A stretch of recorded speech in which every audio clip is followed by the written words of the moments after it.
ये है ये है ये है राइजिंग सिटी, ये है राइजिंग सिटी। नाम है इसका जोधपुर, जोधपुर जोधपुर जोधपुर। हर बात निराली यहाँ, लोग निराले यहाँ। हर बात निराली यहाँ, लोग निराले यहाँ। उठते स्वर कहीं अभिनेता के, उठते स्वर कहीं अभिनेता के। पड़ती थाप ढोलक पर, ढोलक पर, ढोलक पर, ढोलक पर। थिरकते पांव जब बिन घुंघरू के, तो नाचता पूरा शहर, थिरकता पूरा शहर। बांसुरी की मीठी तान से, बांसुरी की मीठी तान से ज्यादा मीठी मुस्कान यहाँ की। कहती सबसे एक ही बात, एक ही बात। आवो आवो सा, पधारो सा, घणे मान स्वागत। आओ सा, पधारो सा, पधारो सा, पधारो सा, घणे मान स्वागत। ये है राइजिंग सिटी, ये है राइजिंग सिटी। हेलो दोस्तों, हमारे राइजिंग सिटी प्रोग्राम को इतना प्यार, इतनी मोहब्बत और इतना अपनापन देने के लिए आप सभी का बहुत बहुत शुक्रिया। और ये प्रेम हमारे राइजिंग सिटी प्रोग्राम को नहीं है, बल्कि इसमें समाहित भारतीय संस्कृति को है। और भारतीय संस्कृति बिना कला के अधूरी है, या यूं कहें कि कला ही भारतीय संस्कृति की आत्मा है। और इसी आत्मा के साथ हमारे राइजिंग सिटी के राइजिंग स्टार्स अपने फन से इस तरह से देश विदेश में मुजाहिरा कर रहे हैं कि आज वो एक रत्न के रूप में हमारे सामने है। और उन रत्नों की चमक देश विदेश तक लगातार इस शहर को, शहर की आभा को बढ़ा रही है। आज एक ऐसे ही रत्न हमारे बीच आ रहे हैं, जिनके लिए ये अल्फाज मैं अगर कहूं कि हाथों की लकीरों में तकदीर लिखी नहीं होती, हाथों की लकीरों में मुकद्दर लिखा नहीं होता। अज़्म भी जिंदगी का हिस्सा है। अपनी जिंदगी को अज़्म, एक संकल्प, एक दृढ़ संकल्प मानने वाले एक ऐसे ही रत्न आज हमारे साथ हैं। आज एक ऐसे ही अद्भुत रत्न हमारे साथ हैं, जिनकी चमक, जिनकी आभा जोधपुर और देश की सीमाओं को लांघकर बाहर के अनेक देशों तक अपनी सफलता के परचम फहरा चुकी है। जब दूध के दांत ही नहीं टूटे थे, तब से ही उनके रोम रोम में नृत्य समा गया है। कथक नृत्य के प्रति एक समर्पण, एक डेडिकेशन, या यूं कहें कि एक जुनून के साथ उन्होंने अपना जीवन ही इस कला को होम कर दिया है। एक बहुत बड़ा संघर्ष कर समंदर लांगा है, और एक संघर्ष का समंदर लांगा है। यह समंदर उनका मेल होना, उनका पुरुष होना है। लेकिन अगर डांस फॉर्म कथक है और कलाकार अगर मेल है, तो एक प्रश्न चिन्ह बनता है, जबकि होना नहीं चाहिए। कथक ये एक ऐसा शब्द है जो केवल फीमेल के साथ जुड़ा हुआ है, लेकिन उन्होंने इन प्रतिमानों को तोड़ा, इन परंपराओं को तोड़ा और अपने कथक के जुनून को अपनाया। वे घबराए नहीं, थके नहीं, और आज विदेशों तक के कथक के बेहतरीन कलाकारों में शुमार होते हैं, जिनके लिए हम यही कह सकते हैं कि आसमां कम पड़ गया उस परिंदे की उड़ान के खातिर। आसमां कम पड़ गया उस परिंदे की उड़ान के आगे, मुकम्मल है हमारे इस सारे जहान के आगे।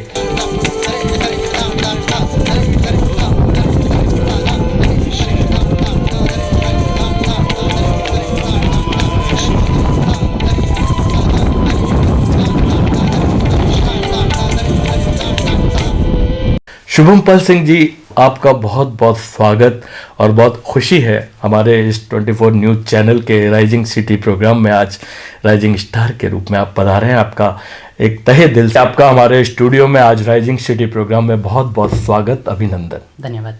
कहते हैं कि हाथों की लकीरों में मुकद्दर नहीं होता, अज़्म भी जिंदगी का हिस्सा है।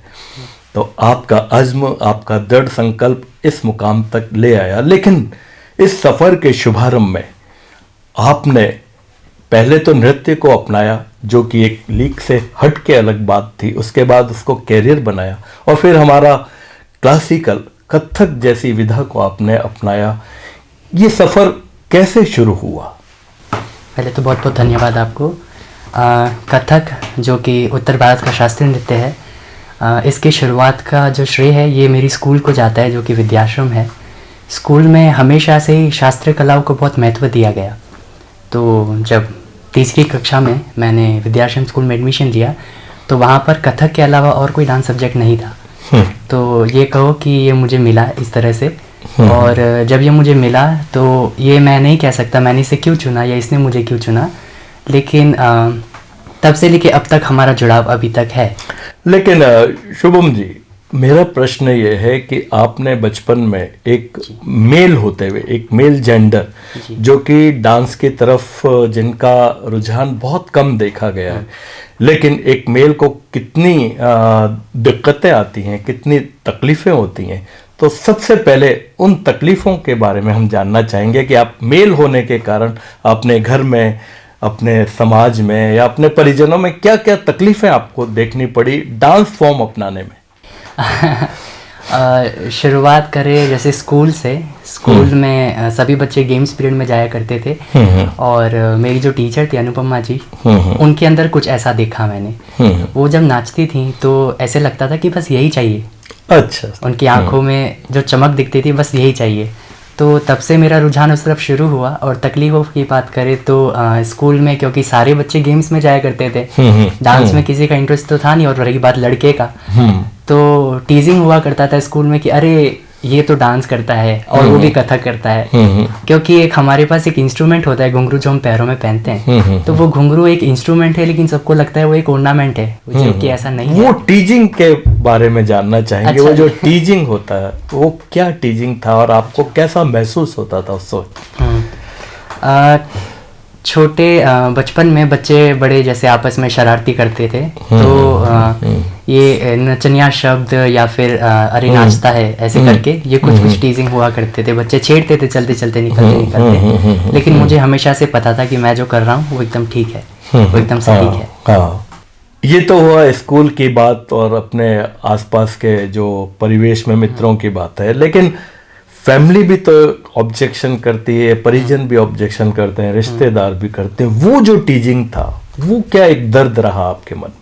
परिवार में क्योंकि राजपूत फैमिली में जन्मा हूँ तो वहाँ पे नाचना गाना शादी तक ठीक है, लेकिन प्रोफेशन को ले सकते हैं ये उन्हें खबर भी नहीं थी।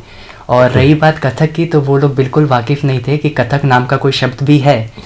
तो ये जब मैंने घर पे बताया उन्हें तो उन्हें विश्वास नहीं हो रही है, क्या कर रहा है, तो छोटा बच्चा है अभी, करने दो इसे। तो जब मैंने ये बात कही पहली बार 10वीं क्लास में कि मुझे तो कथक को प्रोफेशनली लेना है, तो उन्हें विश्वास नहीं हुआ। उन्हें लगा अभी ये बच्चा है, इसको हम किसी और डांस फॉर्म में डाल देते हैं और हो जाएगा। तो फिर आप जब छोटे बच्चे थे 10वीं से पहले, उससे पहले आप डांस कि किस फॉर्म को किया करते थे? कौन सी फॉर्म थी? सीधा तो आपने कथक नहीं अपनाया ना? हाँ। तो उससे पहले क्या कहानी थी वो टीजिंग की, परिवार की? अच्छा जी, उससे पहले स्कूल में देशभक्ति गानों पे काफ़ी गाना हुआ करता था। तो हर कक्षा में मैं इकलौता लड़का था जो कि डांस में जाया करता था। तो टीजिंग जैसे कि मैंने आपको बताया ये उसी तरह से हुआ करता था। तो इस कारण से मेरे कुछ खास मित्र नहीं बने। तो ये एक बड़ा स्ट्रगल रहा लाइफ में कि मित्रों की कमी मुझे हमेशा से रही। इसके अलावा क्योंकि मित्र भी इतने नहीं थे तो मैं और कला की तरफ बढ़ता गया। ये मुझे एक और कारण मिला कला की तरफ बढ़ने का। तो मित्रों का नाम मिलना, कला की तरफ और बढ़ना और घर पे पता लगना कि अरे ये तो और कथक की तरफ जा रहा है। तो उन्होंने दूसरे फॉर्म्स के लिए मुझे अप्रिशिएट किया। तो 10वीं क्लास तक ये जो संघर्ष था ये इसी तरह चलता रहा। उस समय आपने कौन कौन से फॉर्म्स अपनाए थे कथक से पहले? कथक से पहले कोई फॉर्म नहीं था, बट जैसे हम लोग बॉलीवुड कह सकते हैं उसे, फिल्मी गानों पे नाचना, देशभक्ति गानों पे जैसे स्कूल में हुआ करते थे। लेकिन उसमें खासियत ये थी कि उसमें जो भी अंगों का इस्तेमाल करते थे वो सारे के सारे कथक में से निकले थे। जैसे कि मैंने आपको बताया कि स्कूल में शास्त्रीय नृत्य के टीचर्स ही हुआ करते थे, बाहर के किसी वेस्टर्न टीचर्स को हम लोग नहीं इन्वाइट करते थे स्कूल्स में। तो वो कोई फॉर्म याद है आपको 10वीं से पहले जब आपने स्कूल में देशभक्ति पे की, या कोई वो गीत जिस पे आपने किया था उसका कोई एक हिस्सा अगर आप हमें बता सकें? जी, मुझे याद है 3री क्लास में पहली बार मैं स्टेज पे चढ़ा था। तो हमारी टीचर हुआ करती थी गीता मैम, जो कि आर्ट एंड क्राफ्ट भी सिखाती थी और डांस भी कराती थी। तो उन्होंने पहला गाना सिखाया था, वो पैरों में पायल हाथों में कंगना ओ माथे की बिंदिया, इस पे करके हमने सिंपल बच्चों की तरह स्टेप्स किए थे और वो मेरा पहला स्टेज परफॉर्मेंस था। तो इस तरह।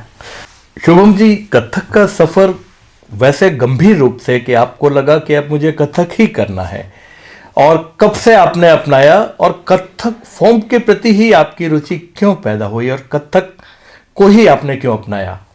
ये बड़ा इंटरेस्टिंग सवाल है। कथक का रुझान मुझे 4th क्लास में पहली बार हुआ, और वो सिर्फ एक ही कक्षा की बात है, जब मुझे सिर्फ आती थी तक। हमारे कथक में ये 8 शब्द होते हैं, इस पे पूरी इमारत बनती है। तो ये शब्दों का मुझे उस वक्त इंट्रोडक्शन हुआ था, और दुखद ये हुआ कि वो टीचर ये सिखाकर और उसी साल वो दूसरी स्कूल में चली गई। और 4th क्लास से लेके 9th क्लास तक मुझे सिर्फ ये 8 अक्षर का ही रियाज करना पड़ा। मेरे पास इसके अलावा और कोई सब्जेक्ट नहीं था। और इसके बाद में एक और इंटरेस्टिंग फैक्ट है कि 9th क्लास में उन्होंने फिर से एकदम से मुझे फ़ोन आया कि अरे तुम्हें स्कूल का वो कोरियोग्राफी याद है, एक स्टेज परफॉर्मेंस उस पर करना है। तो मैंने कहा एकदम ऐसा याद है, आप अभी नचवा लीजिए, मुझे आता है। इस तरह अब इसके बीच का जो सफ़र था 4th क्लास से लेके 9th क्लास तक के बीच का, यहाँ मैं इस तरह रियाज करता था क्योंकि घर में परमिशन नहीं होती थी। तो स्कूल में जब हम चलते थे लाइन में, तो मैं चलता था 1 2 3 टक, 1 2 3 टक, इस तरह से मैं चलता था। बैठे बैठे क्लास में नीचे अंगूठे से तत्कार करना। तो इन सारी चीज़ों से मुझे लगता था कि मेरी लय अच्छी बन रही है। तो मैंने खड़े होकर रियाज तो नहीं किया, लेकिन मैंने बैठकर इस तरह काफ़ी मांझा है। आपने मानसिक रूप से मांझा है। और प्रोफेशनली जो मैंने शुरू किया वो मैंने 12वीं के बाद, और 12वीं में क्यों नहीं शुरू किया इसके पीछे भी बहुत बड़ा कारण है। चलिए, पहले आपका जो पहली टीचर थी, है ना, वो हमारे साथ आ गई हैं और उनसे आपके सफ़र के बारे में जान लेते हैं। अनुपमा जी वकील हैं, हमारे शुभम जी की पहली कथक गुरु, जिन्होंने उनके इस कथक की जो रुचि है उसकी नींव में उन्होंने पहला बीज बोया। अनुपमा जी बताइए शुभम जी के बारे में। नमस्कार, मैं अनुपमा वकील। मैं कथक नृत्यांगना के साथ साथ सारे फोक डांस भी करती हूँ, और मैं काफ़ी सालों से कथक सिखाती भी हूँ। और जब सिखाने की बात आती है तो स्टूडेंट्स याद आते हैं, और काफ़ी सारे स्टूडेंट्स मेरे बहुत अच्छे हैं जो आगे भी जा चुके हैं, बड़े हो गए काफ़ी। और अभी शुभम पाल सिंह जो बहुत ही अच्छा और बहुत ही मेहनती बच्चा है, वो बहुत कम उम्र में मेरे साथ जुड़ा था, और उसके बाद कथक वो सीखता रहा। मतलब स्टार्टिंग में मुझे भी नहीं मालूम था कि उसको कथक में इतना इंटरेस्ट है। जैसे जैसे स्कूल के प्रोग्राम्स होते गए, मैं जैसे ज़्यादातर होता है कि हम लड़कियों पे ज़्यादा ध्यान देते हैं डांस का, पर एक बार मुझे उसके अंदर दिखा कि नहीं, ये मतलब तत्कार जो हमारे अपने कथक का जो स्टार्टिंग होता है वो इतना अच्छे से सिर्फ वही सीखा था, और उसी की प्रैक्टिस करके उसने मुझे जब बताया तो मुझे लगा कि नहीं, ये किसी भी लड़कियों से कम नहीं है, इसको मुझे मेहनत करनी चाहिए और मुझे इसको सिखाना चाहिए। तो मैंने थोड़ा उसके साथ मेहनत करना शुरू किया, और वो मतलब डांस जितना भी करता है, जितना अभी तक उसने सीखा है, बहुत बारीकी से, बहुत अच्छे से एक एक चीज़ को सोच समझ के और फिर करता है वो। तो उसकी जो ये सीखने की लगन है वो मुझे अभी तक के बच्चों में सबसे ज़्यादा दिखी है। और वो ये चाहता है कि मैं जो भी सीख रहा हूँ उसकी बारीकियाँ सीखूँ, मैं वो चीज़ क्यों हो रहा है, ऐसा क्यों हो रहा है, ऐसा नहीं करेंगे तो इसके बदले क्या हो सकता है, वो सारी चीज़ें सीखना चाहता है। तो मुझे उसके ऊपर बीइंग अ गुरु बहुत प्राउड है कि उसको मतलब ऐसे आशीर्वाद मैं देती हूँ कि वो बहुत बड़ा आगे जा कर के डांसर बने और बहुत अपना नाम रोशन करे, साथ साथ वो अपने गुरुओं का भी नाम रोशन करे। शुभम पाल सिंह, मैं हमेशा तुम्हारे साथ रहूँगी आशीर्वाद के रूप में, और जब जब हम साथ में होंगे तो मैं कोशिश पूरी करूँगी कि कुछ भी तुम्हें सिखा पाऊँ, और तुम अगर बहुत अच्छे डांसर बन जाते हो तो मेरी ज़िंदगी की सबसे बड़ी खुशी होगी। धन्यवाद। थैंक यू अनुपमा जी। और आपने ये काफ़ी बताया और ये इनके व्यक्तित्व में हमें झलकता भी है। बहुत बहुत आभार आपका। शुभम जी, आपने जैसा कि कहा कि मैंने गंभीर रूप से कथक को इस अवस्था में लिया या इस क्लास में लिया, उसके बाद क्या आपने अपना पूरा डेडिकेशन कथक के प्रति रखा या डांस की और फॉर्म्स थी, और उस दौरान भी जब आप कथक के प्रति समर्पित थे तो ये सारी परिस्थितियां तो आपके आसपास नाचे रही थी ना, जो जिसमें टीचिंग है, घर है, पेरेंट्स हैं, मित्र हैं, वो सारा एक सफ़र थोड़ा सा खुलासा करके हमें बताइए। बात शुरू करूँगा 10वीं कक्षा से। जब मुझे कथक सीखने का मन था समर वेकेशंस में, तो घर वालों को कहने पे उन्होंने कहा कि एक काम करो, तुम कंटेम्प्रेरी वगैरह कर लो। तो मैंने कहा अच्छा ठीक है, उसी में डलवा दीजिए, डांस तो डांस होता है। तो उन्होंने मुझे डलवाया तानसेन संगीत महाविद्यालय में। वहाँ से रोज़ सुबह दोपहर में बस लेके और गर्मी में वहाँ जाना और वहाँ पे क्लास करके फिर से घर आना, और घर आके रात को फिर से स्ट्रेचिंग्स वगैरह ये सब करना। तो करीबन 1 महीने की मेहनत के बाद में मैंने ये पाया कि मैं हॉस्पिटल में एडमिट था। तो हुआ ये कि मैंने उस 1 महीने में इतना ज़्यादा बॉडी को फोर्स कर लिया मैंने कि नहीं, मुझे 1 ही महीने में सब कुछ करना है कॉन्टेम्प्रेरी के प्रति। जी, कॉन्टेम्प्रेरी के प्रति। तब मुझे डांस से ज़्यादा रुझान था, मुझे ये नहीं पता था कि मुझे सिर्फ कथक ही करना है, मुझे बाकी आर्ट फॉर्म भी करने हैं। तो ये एक रहा। और उसके बाद में फिर ये रहा कि 11वीं कक्षा के अंदर कोई क्लासेस नहीं थी, क्योंकि 10th के बाद में 11th में जाते तो आपको सब्जेक्ट्स बढ़ जाते हैं, आपको फिर और डीपली पढ़ना पड़ता है अपने सब्जेक्ट्स के बारे में। तो उस वक्त कोई क्लासेस नहीं थी। तो 12th में मैंने ये हट रखी अपने घर पे कि आप लोग मुझे दिल्ली भेजिए, मुझे आप बेशक कंटेम्प्रेरी और हिप हॉप ये सब सीखने भेजिए, बट मुझे भेजिए, और अगर आप लोग नहीं भेजेंगे तो फिर मैं आगे की पढ़ाई नहीं करूँगा। तो ये चर्चा स्कूल में काफ़ी चली, और मेरे स्कूल के काफ़ी टीचर्स ने, कुछ ने सपोर्ट किया, कुछ ने नहीं किया। फिर ये बात पहुंची मेरे प्रिंसिपल ऑफिस के पास में, और प्रिंसिपल मैम ने मीटिंग रखा। यानी ये घर का रिएक्शन था जो प्रिंसिपल तक ले गए इस बात को। घर वालों को बुलाया गया बेशक, वहाँ पे मीटिंग रखी गई अलग से। वहाँ पर घर वालों ने ये रखा कि अरे हम तो इसे नहीं भेज सकते, इसकी पढ़ाई का क्या होगा। और प्रिंसिपल भी थे, बिल्कुल ठीक बात है। और मैं हट लगा के बैठा हूँ, नहीं मुझे तो करना है, क्योंकि अभी तक नहीं भेजा तो शायद आगे भी ना भेजे। तो ये रखा गया, मुझसे लिखित तौर पे लिखवाया गया कि अगर मैं जाता हूँ 12वीं कक्षा के शुरुआत में, तो वापस आकर वो जितनी परसेंटेज कहते हैं मुझसे ज़्यादा लाकर दिखाऊंगा। ये बात रही। शुभम जी, आपको जैसे दिल्ली के लिए परमिशन मिल गई, आपके प्रिंसिपल ने भी सहमति दिलवा दी घर वालों से, तो दिल्ली भी आप गए, तो क्या दिल्ली का संघर्ष इतना आसान था? वो संघर्ष क्या रहा जब आप दिल्ली गए? एकदम कैसे आपने जो भी वहाँ पर आगे का जो मोड़ है, कैसे उस दौरान जो संघर्ष हुआ वो क्या रहा? दिल्ली, क्योंकि मैं जब निकला तो मैं अकेला निकला वहाँ पर।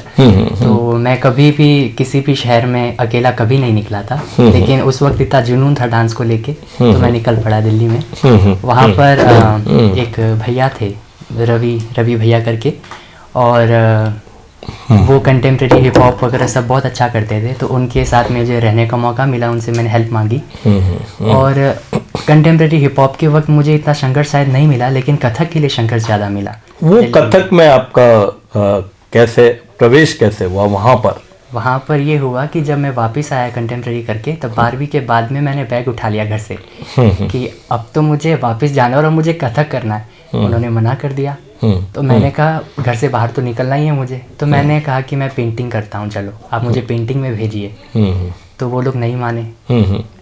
तो बहुत मनाने के बाद में मैंने कहा कि आप प्लीज़ मुझे पेंटिंग के कॉलेज में भेजिए, और मैं पेंटिंग करता हूँ, साथ में जब मैं उसमें कोर्स कर लूँगा तो फिर मैं अलग से अपना डांस खुद से करूँगा। उन्होंने परमिशन दिया। मैं गया वहाँ पे पेंटिंग के लिए, एक मैंने टीचर का पता किया है कॉलेज के अंदर, और हैरानी की बात ये हुई कि वो टीचर मुझे मिले, उन्होंने मुझे जाते ही वहाँ पे बैठा लिया, शुरू हो जाओ। तो मैंने कहा अरे मैं घर से ना कपड़े लाया हूँ ना सामान लाया हूँ, मुझे घर जाना पड़ेगा, मैं फिर से सामान लेके आता हूँ, मैं सिर्फ पता करने आया हूँ, और उसके बाद में मैं आपसे सीखना शुरू करूँगा। उन्होंने कहा नहीं, घर चले गए तो वापस नहीं आने दूंगा। मैंने कहा ये भी मुसीबत। लेकिन जैसे तैसे उनको मना के घर आया, घर वाले अब बोल रहे नहीं 2 दिन तू गया, हमारा तो मन ही नहीं लग रहा अब तू नहीं जाएगा। मैंने कहा यहाँ दिक्कत। फिर घर वालों को मनाया तो वो सर कहते हैं वापिस आने की जरूरत नहीं, क्योंकि अब तुम चले गए, वापिस मैं तुमको नहीं लूंगा। तो ये जो बीच का संघर्ष है ये बहुत ही क्या कहे, बहुत ही संघर्ष भरा था। उसके वो पेंटिंग क्या थी आपने उस दौरान, क्योंकि नृत्य के साथ साथ पेंटिंग सीखी, तो आपने काफी कुछ सीखा भी होगा जब आप बैठे थे क्लास में। पेंटिंग का रुझान भी मुझे स्कूल से ही था। हमारे पूरन सर हुआ करते हैं, अभी भी हैं वहाँ पे। उन्होंने काफ़ी बारीकी से पेंटिंग को सिखाया। और क्योंकि मैं स्कूल में सिर्फ कला से जुड़ा था, ना कथक ना अलग था, ना डांस अलग, कोई भी और आर्ट फॉर्म अलग था, ना पेंटिंग अलग था। कला मेरे लिए एकदम संपूर्ण ऐसा था कि मुझे बस किसी कला में रहना। यानी आपकी कूची में चलते चलते नृत्य भी आ जाता था और नृत्य में चलते चलते पेंटिंग आ जाती थी। जी बिल्कुल। इसके बाद सबसे इंटरेस्टिंग जो मुझे सीन लगता है अपनी लाइफ में वो ये कि मैं दिल्ली पहुंचा पेंटिंग वाले कॉलेज का एडमिशन लेने के लिए। 1 महीने का कोर्स होता है। और कोर्स करते करते मुझे ऐसा ध्यान आया कि मुझे शायद कथक के लिए भी पता अभी से शुरू करना चाहिए। मैंने कुछ कॉन्टैक्ट्स थे, उनकी मदद से मैंने रात को फ़ोन लगाना शुरू कर दिया एकदम से किसी को भी। और मुझे बहुत गालियाँ भी पड़ी रात को कोई फ़ोन लगाने का समय, ऐसे कोई देख के फ़ोन लगाता है, कभी भी फ़ोन करते हो, यानी बगैर जान पहचान के लोगों बगैर, हाँ जान पहचान के। मुझे बस सीखना था उस वक्त, तो मैंने फोन लगाना शुरू कर दिया। जितने टाइमिंग घड़ी ना देखी हाँ होगी। घड़ी ना देखते हुए। फिर अगले दिन मुझे कोइंसिडेंटली नंबर मिला राजेंद्र गंगानी गुरु जी का। उन्हें मैंने कॉल लगाया और उन्होंने कहा कि सीखना है 2 घंटे में कथक केंद्र आ जाओ। मैंने कहा अच्छा, अभी 2 घंटे में पहुंच जाऊं। मैं वहाँ पे पहुंचा और उन्होंने माहौल दिखाया क्लास का और मैं एकदम, अरे मुझे तो यही सीखना है। फिर अगले दिन घर बुलाया। ऐसे करके उन्होंने मेरा फॉर्म भर दिया कथक केंद्र में एडमिशन का, जो घर पे नहीं पता था।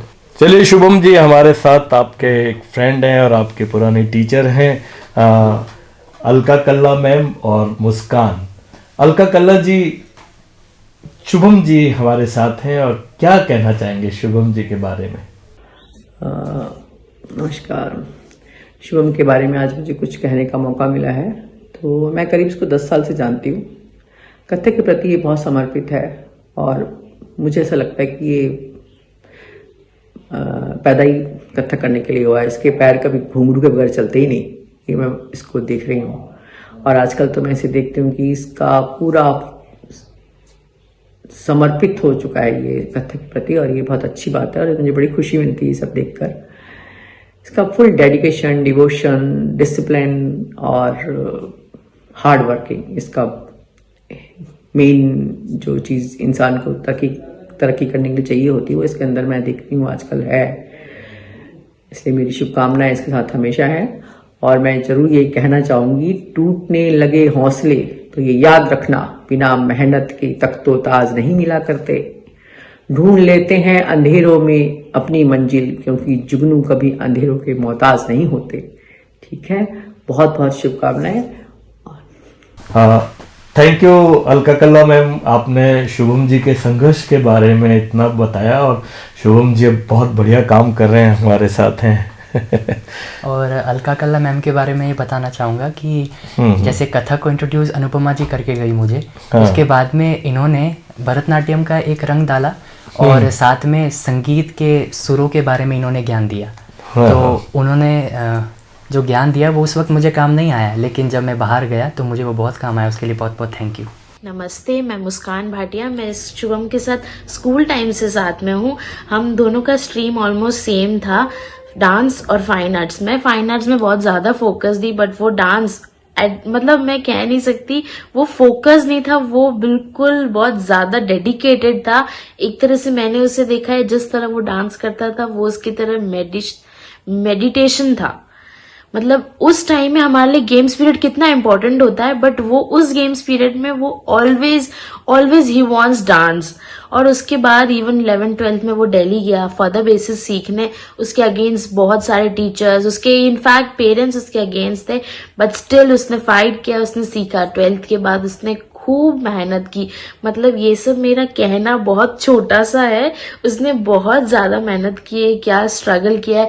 उसकी लाइफ में खूब सारे अप्स एंड डाउन्स आए। उसकी फैमिली उसके बिल्कुल अगेंस्ट थी, वो राजपूत है, उस कास्ट में ये सब करना, इस फील्ड में पढ़ाई करना इतना सब कुछ बहुत ज्यादा मुश्किल होता है इस एज में, बट स्टिल उसने सब किया और उसके live performance they are outstanding. मैं उसको इतने टाइम से ऑब्जर्व कर रही हूँ, हम काफी अच्छे दोस्त हैं। उसके जैसा इंस्पिरेशनल एग्जाम्पल मैंने आज तक नहीं देखा। He is so talented. मुस्कान जी, आपका भी बहुत बहुत धन्यवाद, और आपने जो इनके व्यक्तित्व पर प्रकाश डाला अपने साथ के दिनों में, वो वाकई रिफ्लेक्ट करता है इनके व्यक्तित्व में। Thank you. शुभम जी, जब आप पेंटिंग में गए और आपने कथक के लिए एक दस्तक दी कि मुझे कथक तो सीखना ही सीखना है, पेंटिंग तो एक बहाना है, तो वो सफर आगे कैसे कथक की तरफ, उसने सफलता की तरफ आपको बढ़ाया? जैसे कि मैंने बताया, मैं कथक के लिए मैंने गुरुजी को कांटेक्ट किया और उन्होंने मेरा नाम डाल दिया कथक केंद्र में। और फॉर्म में लिखा गया पेरेंट राजेंद्र गंगानी जी और गार्जियन धीरेन्द्र तिवारी, इस तरह फॉर्म गया। और मेरा एडमिशन कथक केंद्र में हो गया, लेकिन फाइन आर्ट के कॉलेज में नहीं हुआ। और इसकी खबर घर पे कैसे दूं, मुझे तो समझ नहीं आ रहा था। तो यहाँ तक घर वालों को नहीं पता। हाँ, ये बात घर पे नहीं पता थी कि मैंने किसी कथक कॉलेज में एडमिशन लिया है। तो उसके बाद में मैंने जब टीचर से बात की, तो पेंटिंग वाली टीचर से, उन्होंने कहा कि तुमको 1 साल सीखना पड़ेगा यहाँ रह के, तभी तुम्हारा अगले साल भी हो पाएगा, वरना तब भी नहीं होगा। तो मैंने घर पे परमिशन मांगी, मुझे आप लोग पेंटिंग के लिए यहाँ पे रखिए। तो उन्होंने परमिशन दिया और मैं पेंटिंग के लिए यहाँ रुका रहा, और साथ साथ में मैं कॉलेज जाता रहा, जिसका खबर घर वालों को पता पड़ा करीबन 1 महीने बाद में। यानी आप कथक कॉलेज भी बराबर साथ जाते जी, मैं जाता था उस वक्त। घर पे मैसेज चला गया अटेंडेंस का, और एडमिशन लेटर चला गया कथक को लेके। तो मैं बता नहीं पाया उस वक्त, मुझे बहुत डर था कि वो लोग क्या कहेंगे। तो मैंने कहा कि हाँ, हो सकता है मेरे गुरुजी हैं, उन्होंने भर दिया होगा। ये बात मैंने जाके जब उनको बताई, वो ऐसे हैरान थे, अरे मुझे मरवाएगा। तो ये सफर रहा। और उसके बाद में पता तो खैर पढ़ना ही था, क्योंकि मैं ज्यादा देर झूठ नहीं बोल सकता। तो मैंने ही बताया उनको, कुछ 7-8 महीने बाद में जाके मैंने उन्हें बताया कि देखिए मैं यहाँ पे कर रहा हूँ और इसमें काफी चीजें हो सकती हैं। और शुरुआत में दिक्कतें हुई, क्योंकि वो लोग भी ऐसे समाज में रहते थे जहाँ पे कथक को कोई जानता नहीं था, तो उनकी गलती बिल्कुल नहीं है। उन्हें एक्सपोजर नहीं था। मैंने उन्हें समझाना शुरू किया। समझाते समझाते जब मुझे शोज मिलना शुरू हुए, मुझे पहला शोज मिला मेरे कुछ सीनियर्स के साथ में, जिसमें मैं इकलौता जूनियर था। और उसके बाद में, लेकिन उससे पहले जो गुरुजी के साथ आपने कथक की गंभीर, जो ये कह सकते हैं कि कथक के बारे में ऐसा कहा जाता है कि वो अपने आप में एक अलग भाषा है, एक लैंग्वेज है।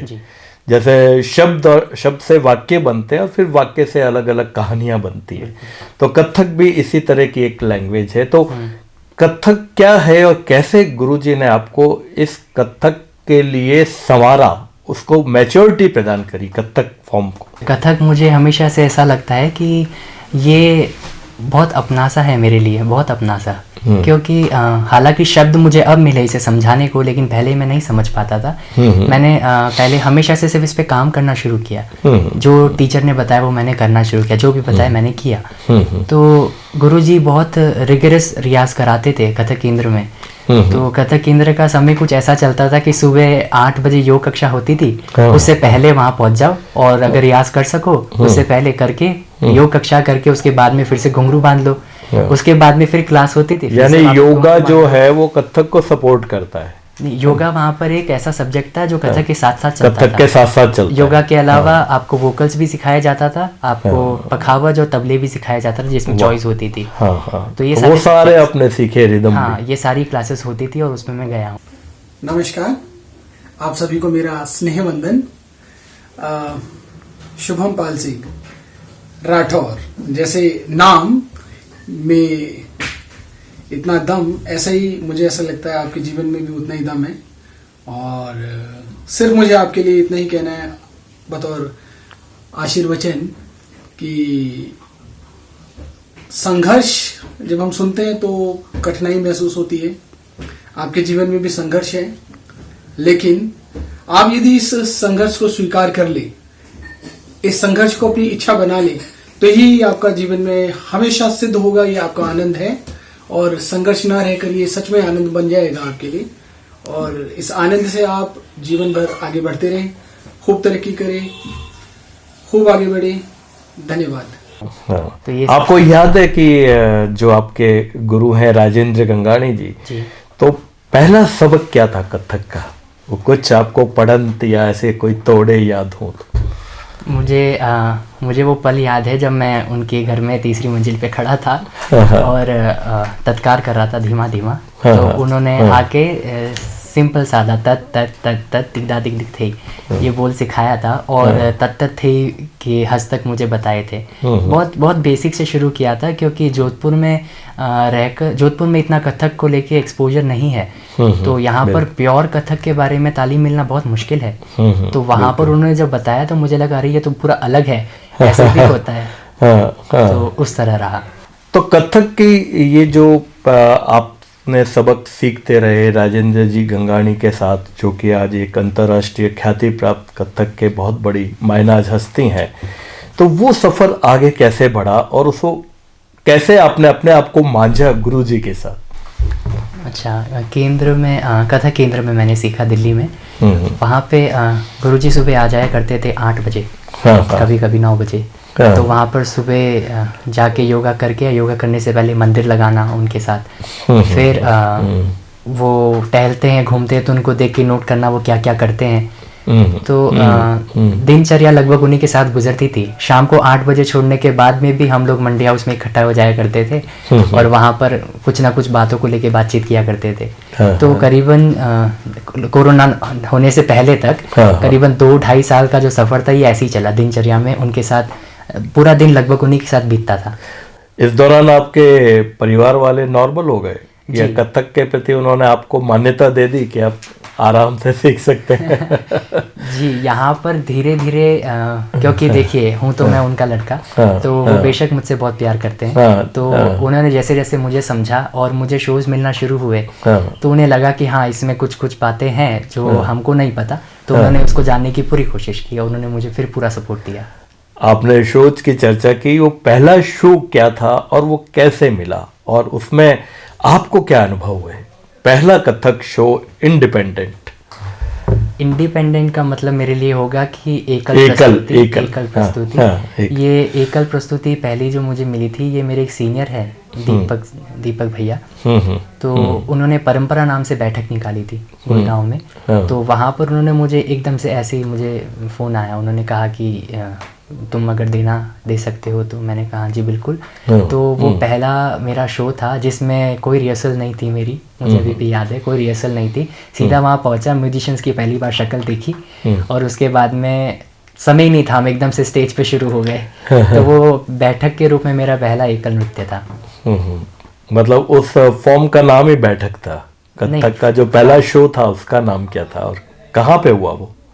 जी, ये परंपरा उस शो का नाम है और बैठक का मतलब कि सामने करीब बैठ के जो ऑडियंस बैठती है। एक तो ऑडिटोरियम्स में होते हैं परफॉर्मेंसेस और बैठक में एक ऑडियंस आपके करीब बैठती है। वो एक्चुअल में एक बच्चों का इंस्टीट्यूशन है जहाँ पर उनके पेरेंट्स को भी इनवाइट किया गया, उन बच्चों को भी इनवाइट किया गया, एक लेक्चर डेमोन्स्ट्रेशन की तरह। तो उन्होंने देखा समझा करीब से कि कथक क्या है। वो आपका एकल पहली प्रस्तुति रही। शुभम जी हमारे साथ हैं अजय, रितिका और निखिल, आपके 3 फ्रेंड्स, और उन्होंने जो आपके संघर्ष का सफर देखा है। क्या कहते हैं अजय, रितिका और निखिल? चलिए सुन लेते हैं। शुभम और मैं दिल्ली में साथ में रहते थे और मैंने शुरू से ही उसको देखा है कथक का प्रैक्टिस करते हुए। तो शुरू में उसको काफ़ी इश्यूज होते थे, लेकिन वो अपनी जो प्रैक्टिस थी वो कंटिन्यू रखता था और उसने धीरे धीरे इम्प्रूव करना शुरू कर दिया था। और फिर क्योंकि दिल्ली जैसी सिटी के अंदर मैनेज करना बड़ा मुश्किल होता है, लेकिन शुभम शुरू से काफ़ी एक्टिव था और हार्ड वर्किंग था, तो वो इजीली सब कुछ मैनेज कर लेता था। वो काफ़ी काइंड और जेनरस भी है। मेरे को भी काफ़ी बार हेल्प का ज़रूरत पड़ता था तो अपनी प्रैक्टिस भी कर लेता था और मेरी हेल्प भी कर देता था। इज़ वेरी काफ़ी जेनरस पर्सन है। नमस्कार, मेरा नाम रितिका सेठी है। मैं शुभम की एक मित्र हूँ और मैं शुभम को एक ऐसे व्यक्तित्व के रूप में देखती हूँ जो सदैव प्रेरणादायक स्रोत और एक ऐसा व्यक्तित्व जो खुद तो प्रेरणादायक है ही और दूसरों को और अच्छा करने की संभावना उत्पन्न करता है। एक ऐसा दिया जो किसी और को जलते देख के खुश होता है और उसके लिए प्रयासरत रहता है।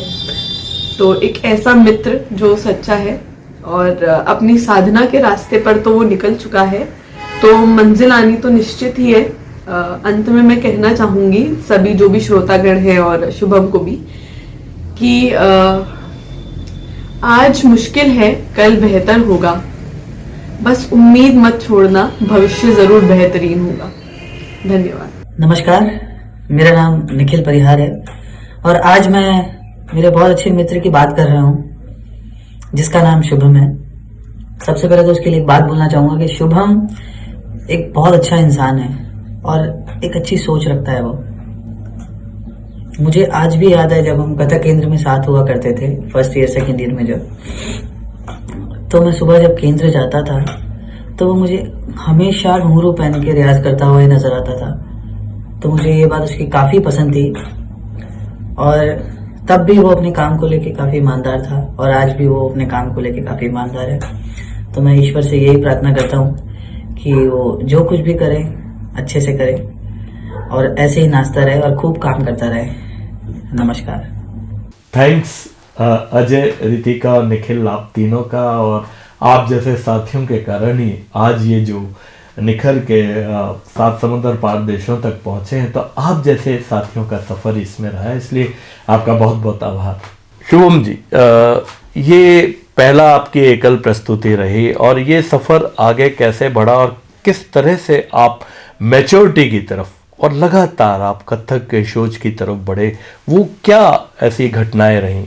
दिल्ली में जैसे कि मैंने बताया कथक केंद्र की यात्रा शुरू हुई और जो पहला शो मिला वो था समूह प्रस्तुति। तो दिल्ली में सुविधा है बहुत कि आप अगर कथक केंद्र में सीख रहे हैं तो आपको प्रस्तुतियां करने को बहुत मौका मिलता है। तो अब कितना जल्दी मिले और कितना लेट मिले ये फ़र्क पड़ता है। तो मुझे बहुत जल्दी मिलना शुरू हो गया, तो शायद कुछ देखा उन लोगों ने। तो पहली प्रस्तुति मेरी पहले साल के अंत में रही, जो कि मेरे सारे सीनियर्स थे, 5th ईयर्स के सारे स्टूडेंट्स थे और मैं फर्स्ट ईयर का था उस वक्त। तो ये कहने को शो उन लोगों के लिए शायद सामान्य होगा, लेकिन मेरे लिए वो बहुत एक अच्छी अपॉर्चुनिटी थी, क्योंकि मुझे लगता है कि ये सारी छोटी छोटी चीज़ें जब आपको लोग याद करते हैं सारे शोज में, तो आपको लगता है कि हाँ, आपकी मेहनत निकल कर आ रही है सामने। तो ये पहली प्रस्तुति रही। उसके बाद में मुझे काफ़ी अच्छा लगा, बहुत अच्छा लगा। उसके बाद में अगले साल में करीबन जैसे पटना जाना हुआ, इलाहाबाद जाना हुआ, जम्मू जाना हुआ और भी कुछ शहर है, मुझे याद नहीं ठीक से। तो वहाँ जाना हुआ और ये सारे समूह प्रस्तुतियाँ थी। तो ये सारे कहीं ना कहीं से अपने आप कॉन्टेक्ट्स बनते गए। मुझे नहीं मालूम कहाँ से कभी एकदम से फ़ोन आता है या कहते हैं अच्छा वहाँ पे चलना है, यहाँ चलना है। मैंने कहता ठीक है चलिए। ये सब चलता रहा कथक केंद्र के दौरान। कथक केंद्र में सबसे ज़्यादा अहमियत मुझे रियाज की लगी, क्योंकि वहाँ पर आपको पूरा दिन दिया जाता था कि आप और आपका नाच पूरा दिन अब मांझिए।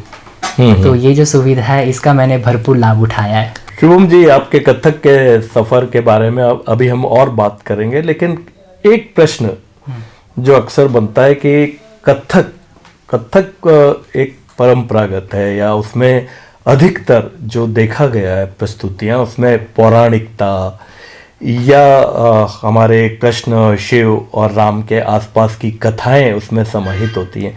लेकिन कथक में भी कॉन्टेम्प्रेरी जो डांस ने प्रवेश किया और कथक ने अपनी थीम बदली, काफ़ी थीम्स बदली और एक आधुनिकता को भी स्पर्श किया।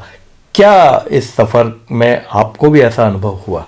मुझे कथक का जो खुद का जो व्याकरण है उसके अंदर ही मुझे हर रोज़ कुछ ना कुछ ऐसा पता लगता गया। तो मुझे कभी ऐसा लगा नहीं, कभी भी नहीं लगा कि मुझे इसके अंदर और भी कुछ एक्सप्लोर करने की ज़रूरत है। हालांकि आप ठीक कह रहे हैं, आजकल कंटेम्प्रेरी तौर पे काफ़ी चीज़ें होती हैं, वो ठीक बात है, वो लोग करना चाहते हैं बेशक कर सकते, उसमें कोई रोक नहीं है। लेकिन मैंने व्याकरण में काफ़ी कुछ पाया है और ख़ासकर जब मैंने योग सीखा बगल में कथक केंद्र में, तो उसमें मैंने पाया कि हम योग में जैसे यम नियम आसन धीरे धीरे इस तरह बढ़ते हैं। तो मुझे ऐसा लगा कि जैसे जैसे वो योग की कक्षाएं होती हैं वो लोग शब्दों में बताते हैं और मुझे लगता है ये अनुभव तो मुझे है, बस इनको मुझे शब्द नहीं मिले देने को। तो कथक में भी हमारी शुरुआत जैसे तत्कार से शुरू होती है, उसके बाद में हम लोग ऐसे कहते थे, टीचर्स गुरु कहते हैं कि अब आपको ये तत्कार मांझना है अच्छे से। उसके बाद में वो आपको कुछ अंग देते हैं, तो आप मल्टीटास्किंग का काम करना एक साथ शुरू करते हैं। अब उस अंग के अंदर लय बच जाती है, उसके आपके बैक ऑफ द माइंड में ताल है, लय है जो आपके बैक ऑफ द माइंड में चल रही है।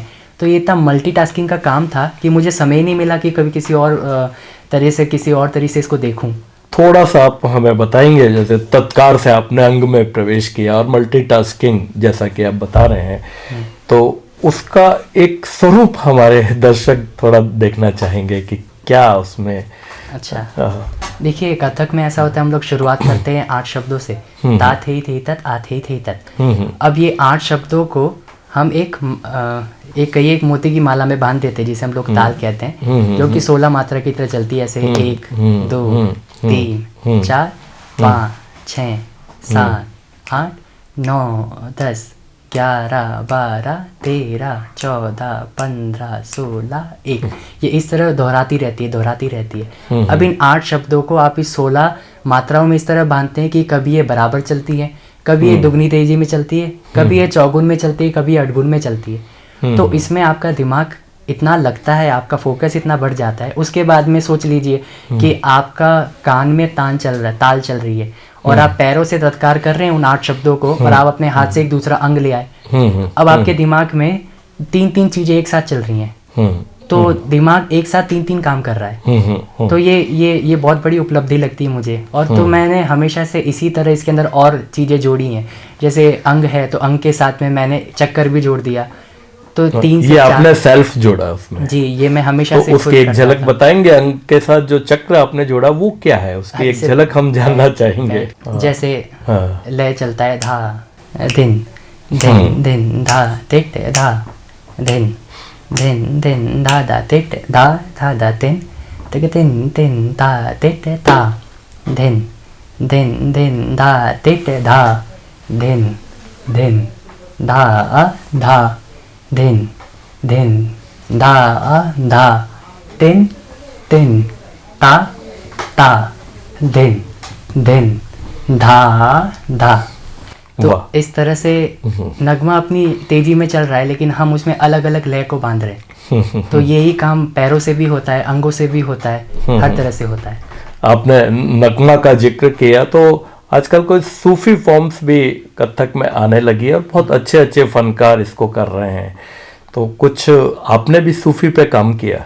नहीं, सूफी पे मैंने कोई काम नहीं किया, लेकिन सूफी को समझा तो सूफी का तो खुद शाब्दिक अर्थ देखे तो खुलापन है, ठीक है। और कथक क्योंकि खुद खुला नाच कहलाता है, तो मुझे सूफी में और कथक में कुछ ज़्यादा अंतर नहीं लगता। मुझे लगता है वो दोनों एक ही है। शुभम जी, देश में इतने सफ़र और आपकी शिक्षा निरंतर मुसलसल चल रही है, और तो बहुत अच्छा आपने उसको शिक्षा को ग्रास्पिंग भी किया है। तो देश के जो शोज हैं उनसे निकल के आपकी विदेश यात्रा कैसे, वो क्या ऐसा रहा कि आपको विदेश यात्रा में शोज में जाना पड़ा? विदेश में थाईलैंड के लिए शो हुआ था। ये हुआ था गांधी द लिबरेटर नाम से। इसे कोरियोग्राफ किया था धीरेन्द्र तिवारी जी के अंडर में। तो ये साइड सी बात है, समूह नृत्य था। तो इसका ऑफर एकदम से भैया ने किया था, इसका जिक्र कि ये करना है तुम्हें और ऐसे करके इसकी तैयारी करो। अच्छा, तो ऑफ कोर्स क्योंकि विदेश का नाम सुन के एक एक्साइटमेंट तो आती है हमेशा से अंदर। तो इसकी एक्साइटमेंट मुझे थी, उससे कहीं ज़्यादा मेरे पेरेंट्स को थी। यानी अब मान्यता पूरी मिल गई। तो इसने ये काम किया मेरे लिए सबसे अच्छा कि सोसाइटी में बोलने के लिए पेरेंट्स को मिला कि हमारा बच्चा विदेश गया है नाचने के लिए, नाच के दम पर विदेश गया है। तो वहाँ पर उन्होंने कहीं ना कहीं समझना शुरू किया कि हाँ, नाच में भी कुछ हो सकता है। तो इसने सबसे बड़ी भूमिका वहाँ निभाई। और विदेश में जब मेरा हुआ पहली बार थाईलैंड में, तो वहाँ मैंने ये पाया कि वहाँ की जो ऑडियंस है काफ़ी प्यार से रखती है, काफ़ी प्यार से। और हो सकता है शायद ये कह सकता हूँ कि हमारे भारत में भी ऑफ कोर्स प्यार से रखते हैं, बट यहाँ पर क्योंकि एक होता है ना कि अपना ही कला है, क्योंकि यहाँ पर कथक से सब लोग जानते हैं इसे, तो उन्हें पता है कि ये अच्छा, ये हमारा शास्त्रीय नृत्य है। तो उसके अंदर एक तार्किक दृष्टि हमेशा से रहती है कि अच्छा, क्योंकि हम लोग जानते हैं, जैसे मैं भी अगर कुछ कथक परफॉर्मेंस को देखता हूँ तो ऐसे देखता हूँ कि अच्छा, इन्होंने ये किया, उन्होंने ये किया, तो मुझे पहले से पता है उसमें क्या क्या चल रहा है, लेकिन उन्हें नहीं पता, कथक का व्याकरण उन्हें नहीं पता। तो उनके लिए लेकिन फिर भी उन्होंने पूरे प्यार दिया कथक को और समझा, वो बिल्कुल चमत्कार की तरह लगता है उन्हें। तो उनको काफ़ी पसंद आया, बहुत अच्छे रिस्पॉन्स थे।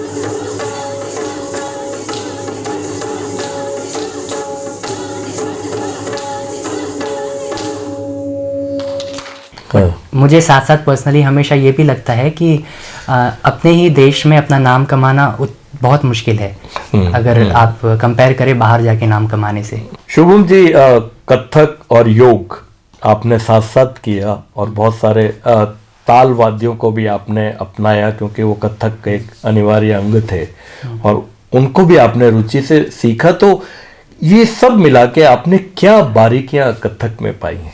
ये बहुत ही अच्छा सवाल है। ज़रूर बताना चाहूँगा कि जैसे कि मैंने कहा था कि योग में शब्दों को साफ तौर पे दिखाया गया कि ऐसा ऐसा करते हैं, यम में ऐसा है, नियम में ऐसा है, उसके बाद आसन में आप ऐसा ऐसा कीजिए। लेकिन जब मैंने कथक करना शुरू किया तो साथ साथ में मैंने ये पाया कि जो फ़ायदे मुझे वहाँ से मिल रहे हैं मानसिक तौर पे, वही फ़ायदे मुझे यहाँ से भी मिल रहे हैं। तो मैंने इस पे जांच परख करना शुरू किया। उदाहरण के तौर पे मैं आपको ये बात बताना चाहूँगा, जैसे सदगुरु जी जिन्हें हम जिस नाम से जानते हैं आज, तो वो कहते हैं कि हमारे शरीर में 108 ऐसे चक्र हैं जो एकदम एक्टिव है 24 आवर्स। तो वो एक्टिव चक्रास जो है उनकी एक आवाज़ है, उन आवाज़ से संस्कृत के शब्द बने। ठीक है, अब उन शब्दों का जो उच्चारण होता है संस्कृत में, इसलिए हमारा मंत्र जो है, हम जो मंत्र पढ़ते हैं वो हम पे इतने असरदार होते हैं। उसी तरह वो जो आवाज़ है, उन्हीं आवाज़ से शास्त्रीय संगीत भी बना है। वाह। अब देखिए, जब शास्त्रीय संगीत बना है उसी आवाज़ों से, तो हम तो कथक के अंदर हमारा तो संगीत यानी राग के रूप में साथ में चलता है और हम लोग पैरों से एक व्याकरण भी चलाते हैं जिससे हमारी खड़े होकर एक फिजिकल एक्टिविटी भी रहती है कह सकते हैं, और साथ साथ में हमारे दिमाग का काम भी चलता है। यानी सीधा उस तारतम्य वहां से मिलता है, ऊपर अलौकिक शक्ति से तारतम्य। बिल्कुल, इसको इस तरह से और कह सकते हैं जैसे कि ये कहा भी गया है श्री रविशंकर जी के द्वारा कि आपका जो मूलाधार चक्र है वो जागृत होता है अगर आप कोई हैवी साउंड बजाते हैं, ड्रम का या कुछ ऐसा। जैसे आप मंदिरों में देखिए, पुराने मंदिरों में होता है कि दरवाजों के बाद ड्रम रखते हैं, उसके बाद अंदर जाइए तो उससे थोड़ा छोटा इंस्ट्रूमेंट रहेगा और एकदम भगवान के सामने हमेशा घंटी होगी, बेल। तो वो जो घंटी है उसी आवाज के बेल्स हम अपने पैरों में हमेशा पहनते हैं रियाज के वक्त। तो उसकी जो आवाज है वो हमेशा हमारे दिमाग को एकदम एक्टिव रखती है, यानी वो भी एक अलौकिकता से जुड़ा है। बिल्कुल, ये सारी बात एक दूसरे से जुड़ी है। चूंकि इतनी अलौकिकता की बात आपने करी, और कथक तो है ही अपने आप में एक तरह से सीधे साकार परब्रह्म से इसमें मुलाकात होती है। मैं एक प्रश्न जो अक्सर कलाकारों से पूछता हूँ, क्योंकि पंडित जसराज जी से भी मैंने बात की थी, तो ये बताया गया कि जब भगवान सूर पद गाया करते थे तो बालकृष्ण स्वयं आके बैठ जाते थे। तो ऐसा अलौकिकता का अनुभव होता है रियाज के दौरान, परफॉर्मेंस के दौरान, हम खो जाते हैं, हमें याद नहीं रहता कि सामने बहुत सारी ऑडियंस बैठी है।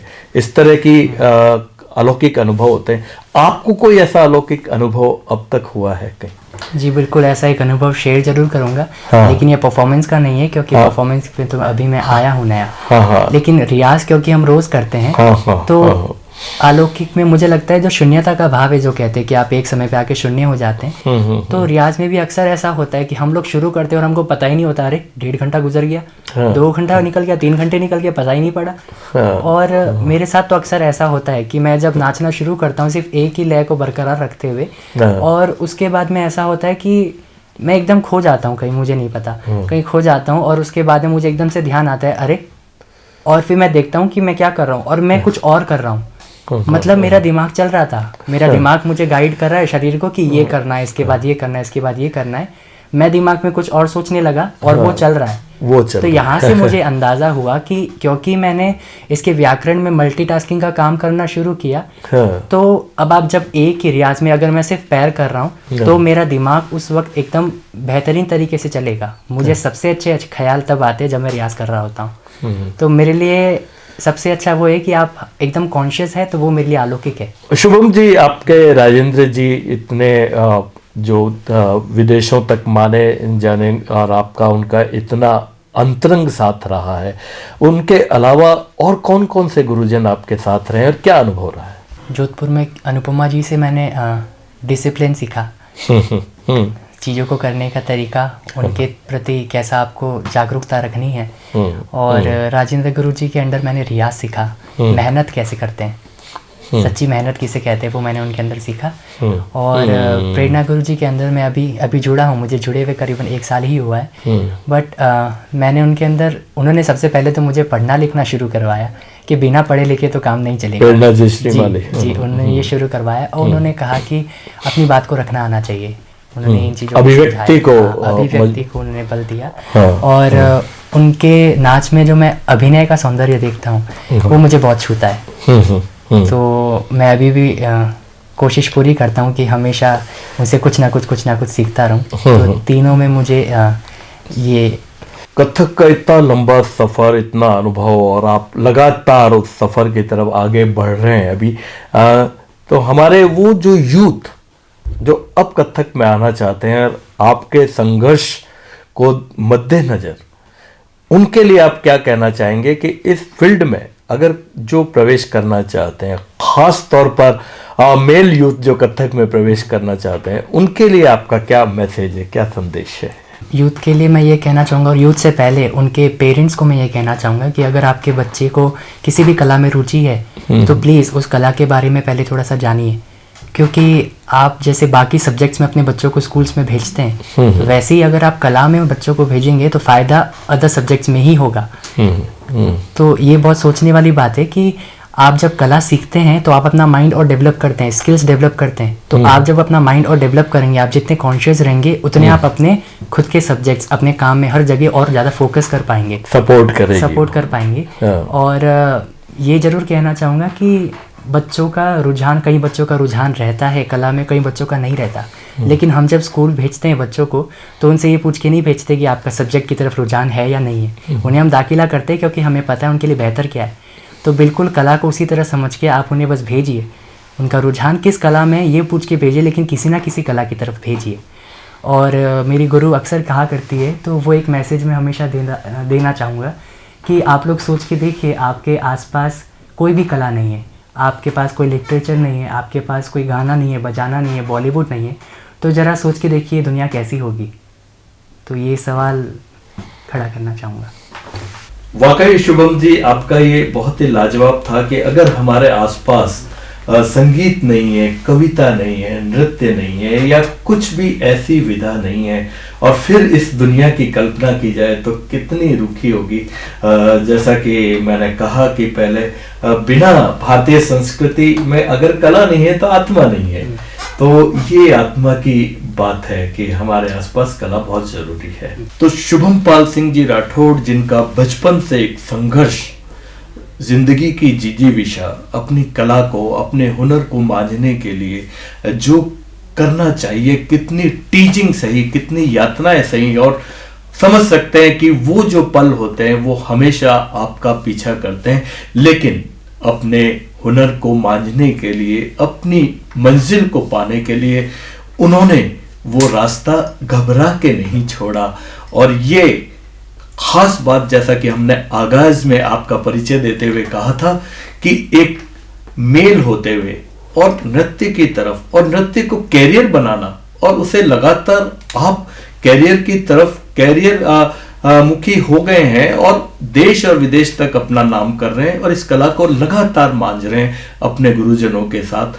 तो आज जो हमारे राइजिंग सिटी प्रोग्राम का मकसद है, वो आपकी कला के प्रति या मंजिल के प्रति जो आपका रुझान है, वो हमारे मकसद को एक साक्षी प्रदान करता है, उसे मजबूती प्रदान करता है।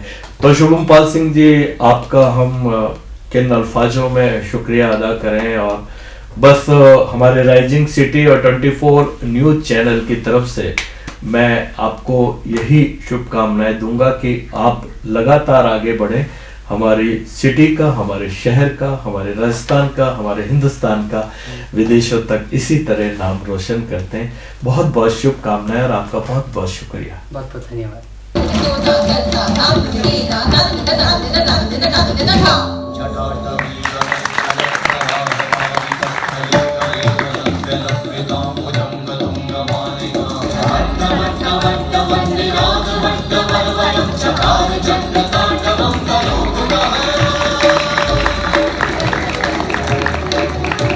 Shiva, Shiva, Shiva, Shiva, Shiva, Shiva, Shiva.